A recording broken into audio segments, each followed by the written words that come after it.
Here now, Jonathan Turley, a constitutional law attorney and George Washington law professor. Jonathan, welcome back. Good to see you tonight. Thank you. You wrote a piece on this today, and once again, you are sort of saying, whoa, hold on a minute, and don't get over your skis on this. Why?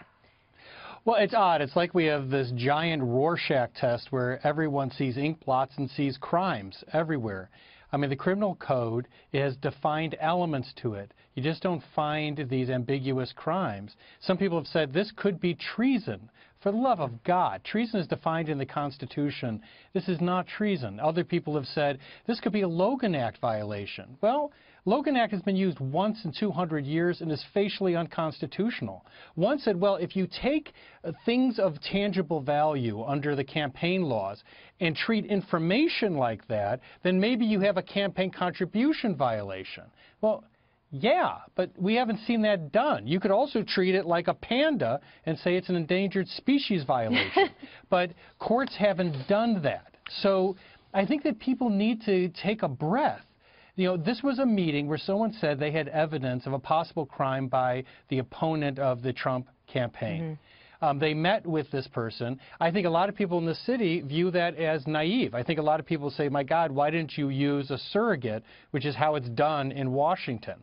But that itself is not a crime. So, and what you just touched on is what has been discussed a lot, which is the fact that this is a big moment in the campaign. It's shortly after Donald Trump secures the nomination. This is a very high-level meeting. This is Paul Manafort, the campaign manager, Jared Kushner, very close advisor to the president and his son-in-law, and his son, Donald Trump Jr. So these were big guns at this meeting, and they claim that they didn't know why they were even there, that they had just been asked to join in this meeting. Do you buy that, and is there any significance to who was there?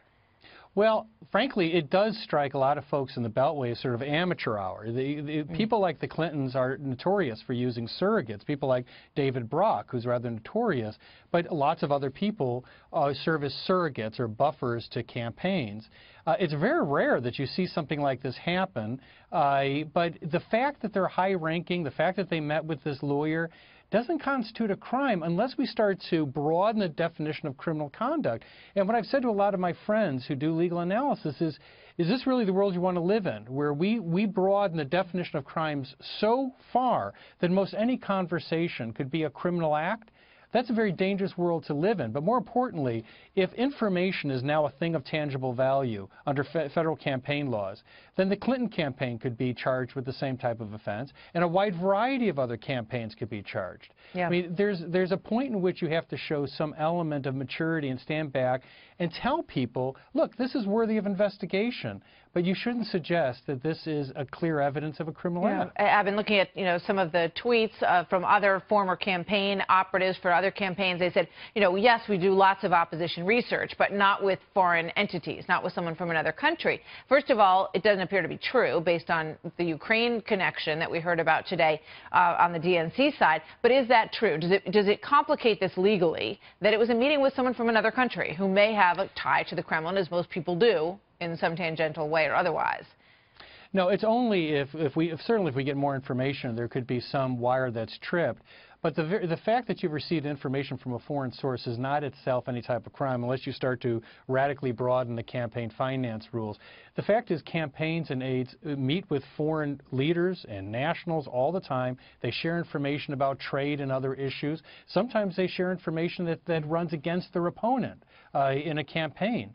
That is fairly routine. Now, what is not routine is have high-ranking people like this meet with someone without knowing the nature of the meeting. That was not a smart move to make, but it doesn't make it a crime. And so people have got to be very careful. If this is a crime, then a wide array of contacts that routinely occur between politicians and foreign nationals would also be a crime. And then you raise serious free speech and associational concerns under the Constitution. Jonathan Turley, thank you very much. Always good to see you, sir.